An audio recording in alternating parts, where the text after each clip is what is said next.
ચક્રવૃત્તિ વ્યાજ માટે આવો પ્રશ્ન હોય કે 5000 રૂપિયા છે 2 વર્ષ માટે 12% દરે સાદા વ્યાજે મૂકવા કરતા ચક્રવૃત્તિ વ્યાજે મૂક્યા હોય તો કેટલું વ્યાજ છે વધારે મળે? જો 2 વર્ષ માટે છે ત્યારે જ આ સૂત્ર વાપરવાનું છે. P બરાબર આવી રીતે સૂત્ર છે 100/r આખાનો વર્ગ ગુણ્યા તફાવત.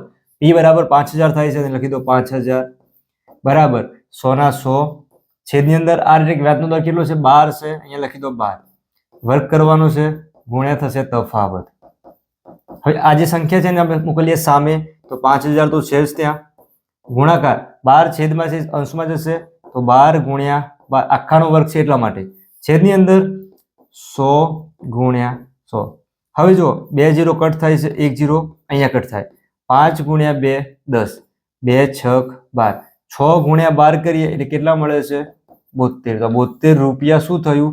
તફાવત. આજે 5000 રૂપિયા છે એનું સાદા વ્યાજ અને ચક્રવૃત્તિ વ્યાજનો તફાવત છે 72 રૂપિયા.